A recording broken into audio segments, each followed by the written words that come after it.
Perkenalkan, saya Lamri Raya Fitriani, merupakan dosen tetap dari Institut Komunikasi dan Bisnis LSPR. Pada semester ini, saya mengajar mata kuliah Public Relations Communication Technique yang ditujukan untuk mahasiswa semester 6 Prodi Public Relations. Mata kuliah ini bertujuan untuk merencanakan strategi komunikasi yang partisipatif kepada publik maupun kepada audiensnya, yang menggunakan pesan yang efektif dan juga tools komunikasi yang sesuai. Mata kuliah ini merupakan salah satu project based learning yang membekali mahasiswa dengan pemetaan publik, pembuatan pesan, hingga penyampaian pesan yang dapat diukur. Mahasiswa akan bekerja secara individu maupun berkelompok untuk menerapkan teknik-teknik komunikasi pada khalayak publik. Video pembelajaran ini merupakan pembelajaran sesi ke-13 dengan topik pengukuran dan evaluasi teknik komunikasi partisipatif atas proyek yang sudah diselesaikan oleh mahasiswa yang memiliki 2 capaian pembelajaran mata kuliah atau CPMK, yaitu sub CPMK 4, mahasiswa mampu mengidentifikasi masalah dan solusi dalam proses penyampaian pesan. Sub CPMK 7, mahasiswa mampu mengevaluasi dan menganalisis hasil konten di media sosial maupun dari media-media lainnya, sesuai penerapan dari komunikasi partisipatif kepada publik. Video pembelajaran ini sebagai salah satu penyusunan dokumen pernyataan diri dosen dalam bidang pengajaran sebagai salah satu syarat dalam pengajuan sertifikasi dosen. Demikian video pembelajaran PR Communication Technique sesi ke-13 dengan topik PR Measurement and Communication Participatory.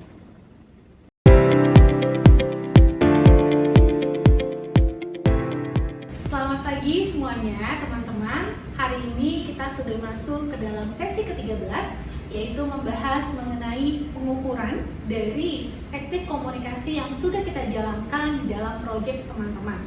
Hari ini juga kita akan mengevaluasi bagaimana hasil dari komunikasi partisipatif yang sudah terimplementasikan dari proyeknya teman-teman. Komunikasi partisipatif yang sudah teman-teman buat di dalam media sosial campaign ataupun di dalam materi-materi promosi teman-teman, baik itu berupa brosur, poster, ataupun buklet, ataupun buku referensi yang sudah kita masukkan ke dalam proyek kita masing-masing.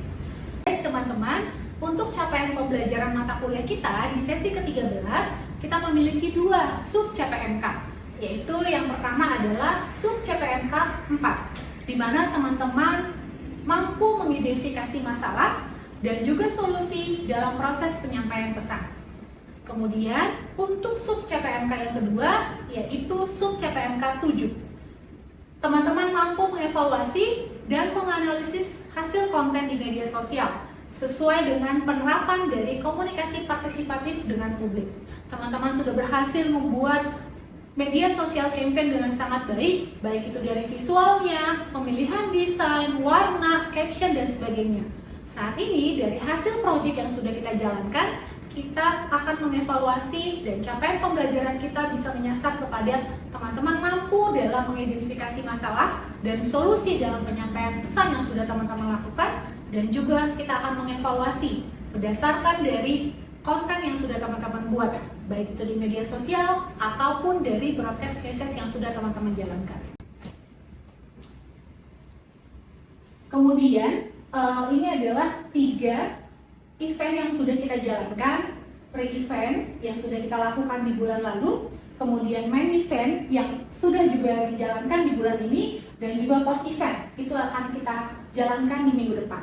Nah, ketiga dari event ini teman-teman, inilah yang kita gabungkan untuk nanti kita analisis. Jadi menganalisisnya bukan hanya dalam satu atau salah satu event saja, namun tergabung dari pre, main, dan post event. Itulah yang menjadi public relation measurement yang memang teman-teman akan kerjakan gitu ya, baik itu nanti di laporan post event maupun nanti di dalam tugas individu. Karena saya berharap capaian dari pembelajaran kita tidak hanya dari teman-teman media sosial campaign saja yang akan membuat, namun dari setiap individu di kelas ini yang bersama-sama membuat proyeknya bisa paham bagaimana dalam menganalisis atau membuat evaluasi dari teknik komunikasi yang sudah kita buat, baik itu pre, main, ataupun post event.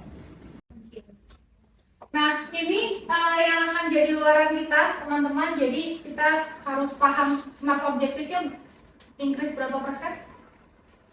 Masih ingat? 25%. Berarti totalnya berapa? Smart objektifnya berapa? Kan 25% populasi. Populasinya berapa? Ini hasil akhirnya 439. Nah, nanti berarti join smart objektifnya. Dari yang event yang menghitung berapa yang partisipasi pre, main sama post, yang hadir audiensnya. Kemudian kalau yang media sosial berarti menghitung jumlah followers dan juga mention ataupun dari like-nya. Dari semua kita gabungkan, itu yang menjadi smart objective. Gitu ya. Kalau sejauh ini tercapai. Kayaknya kemarin aja lansianya udah sampai 100 ya. Hampir 100 harusnya tercapai. Gitu ya. Jadi smart objektifnya nanti misalkan jumlahnya 400. Nah, dari 400 itu nanti teman-teman jumlahkan semuanya. Berapa banyak yang hadir pre, main sama post, kemudian juga like followersnya gitu ya, komen, itu dijumlahkan. Nah, itu adalah totalnya. Jadi kalau udah tercapai 40% ya, berarti ini di atasnya 40%. Ya, seperti itu nanti di dalam post event reportnya. Gitu. Tapi kalau dalam template PKM-nya nggak perlu dimasukkan, karena kan itu belum sampai selesai kan, sebenarnya hanya ringkasan kecilnya aja. Kemudian kalau KPI-nya itu berarti baru dari kalau smart objektif kan keseluruhan. KPI itu adalah per section-nya. KPI-nya medsos, misalkan target followersnya berapa, yang tercapai berapa. Ya. Kemudian kemarin kan Naura udah buat nih broadcast-nya, mungkin beberapa nanti di screenshot saja yang komen-komennya. Yang misalkan komennya Masya Allah kak, atau komennya misalkan oh ini keren banget gitu, nggak apa-apa, apapun natural. Jadi nggak ada misalkan sentimental, komennya itu harus apa, itu kan reaksi. Kalau mereka sudah reaksi berarti itu komunikasi taktik yang kita gunakan ya berarti sudah aktif. Jadi beberapa saja di screenshot. Kalau kayak sebuah ini dari SW-nya keluarga aja sih, dia satu WhatsApp. Kamu satu WhatsApp. Kamu sampai simpan semua nomor? Enggak, bahkan ada beberapa yang saya masukin secara manual. Boleh, ini jadi screenshot. Jadi ini seperti UGC sebenarnya, user generated content. Ya, teman-teman, komunikasi partisipatif adanya interaksi pada media sosial yang kita buat. Media sosial interaksinya bukan hanya dia menjadi followers, namun adanya percakapan yang mau kita buat. Itu terdapat di dalam media sosial. Nah, dari sekedar publikasi menjadi ruang partisipasi. Harapannya apa? Media sosial yang kita buat, kita mendapat exposure nih dari publik. Walaupun teman-teman targetnya adalah kepada para lansia yang ada di Pondok Bambu. Namun teknik komunikasi media sosial kita buat untuk menjalin partisipasi dari publik supaya publik tahu loh lewat konten-konten yang sudah teman-teman buat. Itulah maksud dari komunikasi partisipatif. Ya, jadi jangan lupakan perencanaan kita di awal. Kemudian fokusnya bukan hanya menyampaikan pesan, tetapi juga membuka ruang dialog. Nah, itulah yang teman-teman kalau saya perhatikan dari media sosial Sapa Lansia yang sudah teman-teman buat, di situ ada komen. Nah, komen teman-teman admin dari media sosialnya dengan aktif merespon, bahkan ada pertanyaan, ataupun mungkin yang tidak terlihat adalah dari direct message. Nah, itulah yang mau kita evaluasi bagaimana gitu ya, menyampaikan pesan bukan hanya secara dalam satu arah, namun juga adanya partisipatif, sehingga kita bisa membangun adanya rasa apa? Sense belonging. Bilang komunikasi partisipatif, kalau tidak partisipatif pasti tidak akan bisa jalan. Karena di sini kan komunikasi partisipatif itu ada dialog antara kita dengan siapa aja berdialognya. Kalau di sini kan terlibat aktif, berdialog, ada penerimaan pesan, berarti dengan siapa? Mitra, kemudian media partner, pemerintah setempat, siapa lagi? Pembicaranya, instrukturnya kemarin, itu adalah komunikasi partisipatif. Termasuk pada saat tim media sosial itu lagi buat caption, tim broadcast message itu lagi buat narasi gitu ya, warning untuk disebarkan ke WhatsApp gitu ya, ataupun ke feed, story dan sebagainya. Secara nggak langsung sebagai seorang PR itu harus bisa ini. Jadi ingat bahwa nanti teman-teman pada saat sudah mulai magang ataupun pada saat nanti bekerja gitu ya, intinya dalam kita membuat sebuah program ya harus menggunakan komunikasi partisipatif. Nggak bisa one way aja. Yang pasti kalau teman-teman lihat gitu ya, ada media sosial engagement-nya nggak ada, nggak perlu cek dari insight, cukup lihat dari mana feed-nya kan, nggak ada like, nggak ada komen, ya udah ditinggalkan gitu ya. Nah ini, nah dari awareness, education, information, berarti event kita yang mana yang mau dicapai? Awareness kan? Nah berarti awareness ini yang tadi di smart objective to increase awareness gitu ya. Nah jadi di post event report kelihatan kata awareness-nya bahwa ini sudah tercapai gitu ya, awareness-nya sebesar berapa persen. Tapi sebenarnya satu lagi adalah kita education yang kemarin melatih mereka untuk buat apa, tanaman toga gitu ya. Kemudian yang kedua misalkan yang puzzle gitu ya. Nah sebenarnya seperti itu edukasi. Termasuk nanti hari Senin kita akan buat main event, itu adalah komunikasi partisipatif untuk mencapai education. Mereka kan tahu oh bahwa di usia senja saya gitu ya bisa lo melakukan apa saja. Nah, jadi ini gambaran supaya teman-teman punya insight bagaimana nanti membuat post event report khususnya dalam konteks. Jadi kita paham. Jadi udah bagus, semua udah keren membuat eventnya, tetapi harapannya pembelajaran kita nggak hanya dari tugas dari satu divisi, dua divisi saja, tapi semuanya gitu ya punya pengalaman itu. Oke, nah ini ada objektif sosial media kita pakai dan juga broadcast message, gitu ya. Jadi sebenarnya di kelas ini cukup aktif karena kita nggak hanya dari internalnya dengan media sosial, tetapi kita menjangkaunya dengan media broadcast. Gitu. Oke, nah ini toolsnya yang akan kita jadikan bahan evaluasi. Nanti teman-teman silahkan lihat followersnya berapa, likes-nya berapa, mention-nya berapa per postingannya. Nanti kan tabel yang sudah dibuat oleh tim media sosial itu tinggal ditambahkan sampingnya aja ya, like-nya berapa dan sebagainya. Nah, berarti media sosial dengan teman sekelasnya pikirkan kita mau perhitungan cut-off-nya tanggal berapa? Oh, per tanggal 28 Juli itu udah perhitungan terakhir, boleh. Atau awal Agustus itu boleh. Tapi sepertinya kalau awal Agustus kelamaan ya. Jadi mungkin akhir Juli. Enggak lah. Enggak. Udah selesai wasnya masalahnya 2 Agustus kan? Nah, bagaimana kita mengukurnya? Apa yang diukur? Nah, pertama ya ini yang harus ada yaitu dari brosur, poster, banner, buklet, magazine. Mana yang kita pakai? Poster pakai?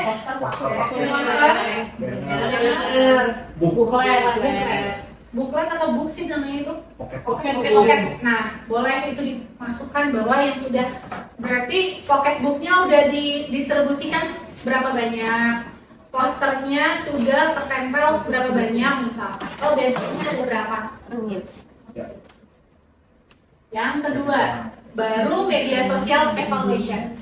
Nah, jadi ini yang akan kan setelah yang pertama udah ada tabel ya dari media sosial kan, tabel yang kemarin per week gitu ya. Nanti setelah sebelah kanannya udah dimasukkan insight-nya, setelah semua postingannya selesai, nanti tim media sosialnya memasukkan di bawahnya narasinya. Conclusion-nya adalah memasukkan bahwa first impression follower growth-nya berapa banyak. Itu bisa kita lihat sebenarnya dalam insight totalnya ya, yang ada di dalam media sosial. Jadi tinggal dianalisis saja, tinggal diberikan narasi.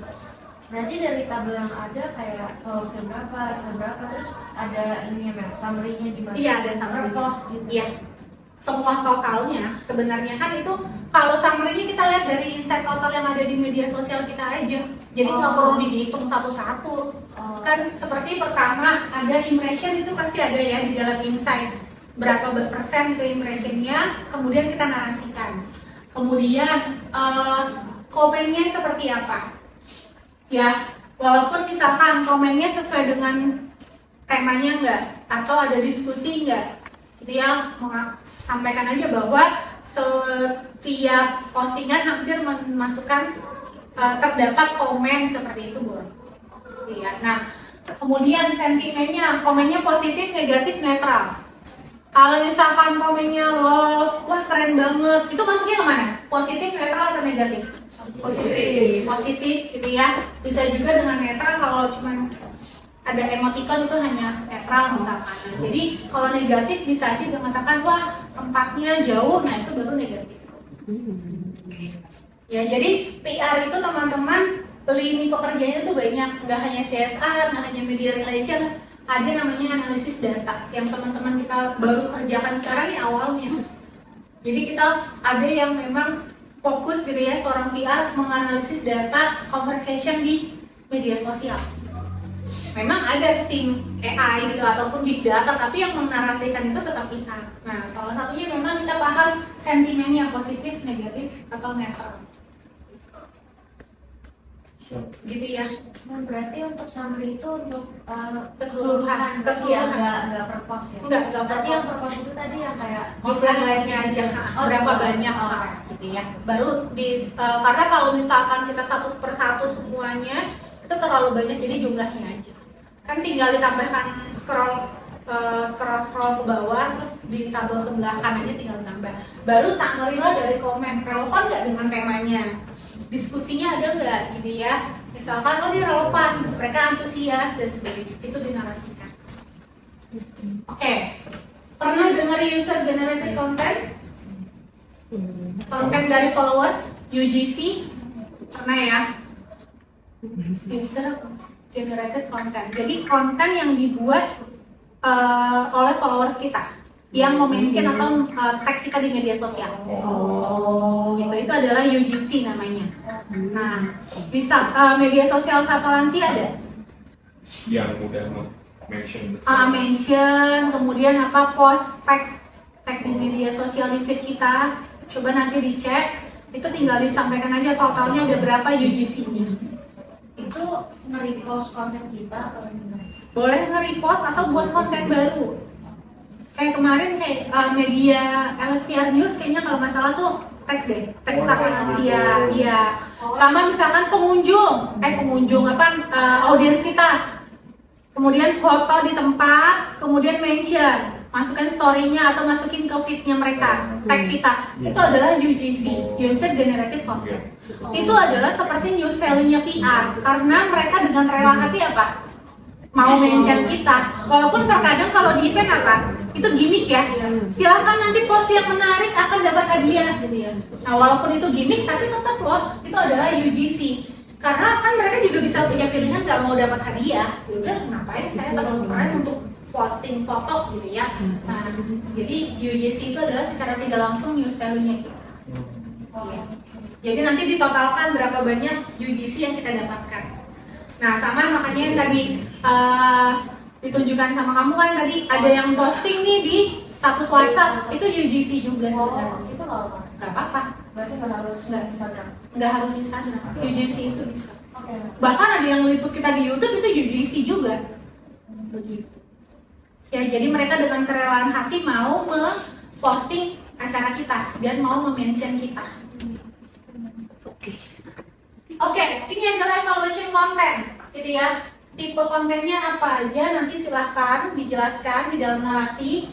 Jadi narasinya 2 paragraf sudah bisa meliputi ini sebenarnya. Iya, nanti akan saya posting di LMS, foto real story.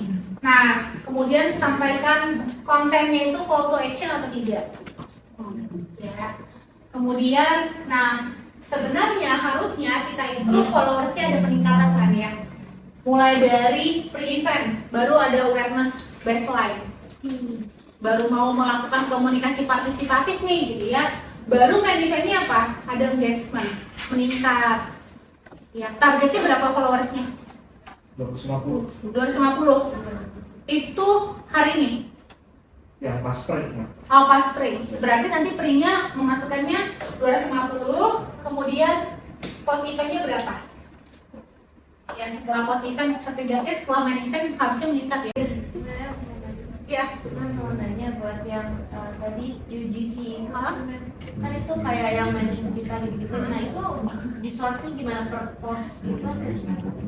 UGC-nya sih sebenarnya kalau dalam tag itu gampang ya, lihat tag of view kan. Kalau di mention lihat aja, nanti kan kita masukkan ke highlight yang totalnya aja. Kalau misalnya kayak kita bikin reels gitu memang biasanya kan kita minta buat rilis ya siapa aja yang udah ngepost gitu, itu dari situ bisa nggak? Boleh di list, berarti total UGC-nya, total UGC-nya misalkan dalam mention berapa banyak, kemudian feed berapa banyak, Totalnya aja totalnya. Dan jelaskan aja misalkan UGC-nya dari pre, main, atau post event. Itu ya untuk UGC. Oke, kita masuk ke analisisnya. Jadi teman-teman nanti diminta untuk masing-masing buat 2 analisis. Kontennya boleh sama atau tidak? Boleh. Boleh tuh. Asal narasinya nggak sama. Narasi. 2 analisis kenapa? Karena teman-teman kita mau buat 1 analisis untuk komen dan sentimen. Ya, jadi kita lihat nih berapa banyak followersnya, komennya seperti apa, kemudian sentimennya seperti apa. Yang satu lagi adalah dari UGC.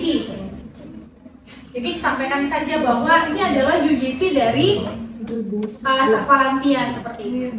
Jadi buat dalam satu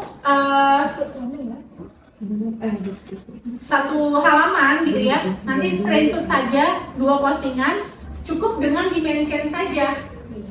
Pertama, konten pada feed Instagram Valencia. Kontennya apa? Pilih yang menurut teman-teman itu menarik, silahkan bebas. Mau itu pre, mau itu main, atau itu mau post itu. Ya. Kemudian yang kedua, screenshot untuk konten UGC.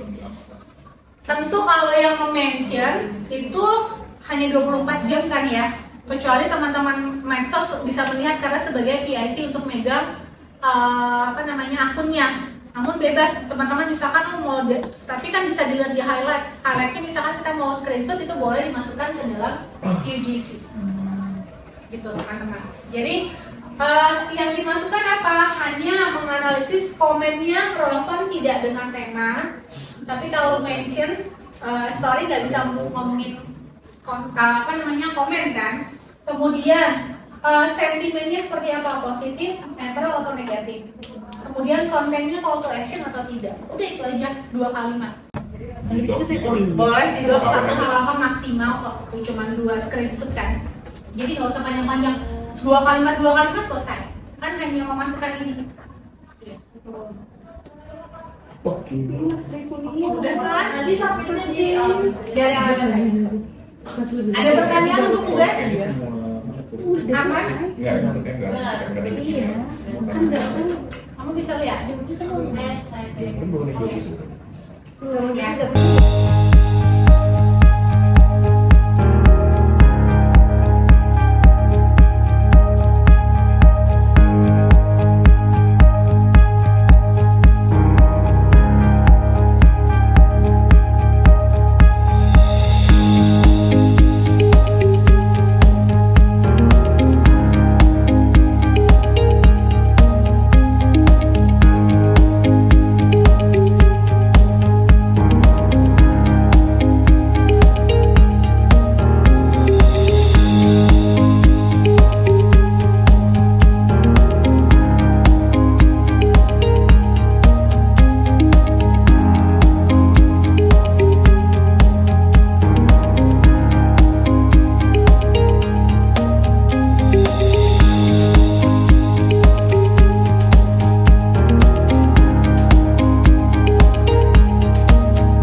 Sudah mengevaluasi dari hasil dari video yang teman-teman sudah buat untuk nanti dinaikkan di media sosial, termasuk tadi juga saya sudah lihat konten planning yang terakhir untuk nanti diposting di dalam post event, dan juga tadi kita sudah menonton bersama untuk video profile yang kita juga jadikan sebagai penutup gitu ya teman-teman di dalam content planning untuk project Sapa Lansia.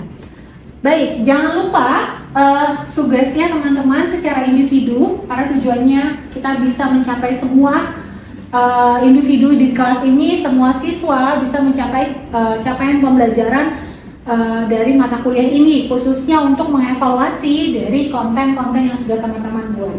Jadi nanti silahkan teman-teman mencari 2 konten. Yang pertama adalah silahkan tentukan yang menurut teman-teman itu menarik. Tadi konten yang benar-benar kita buat, yang ada di dalam feed ataupun di dalam media sosial Instagram dari Sapa Lansia. Silahkan dianalisis.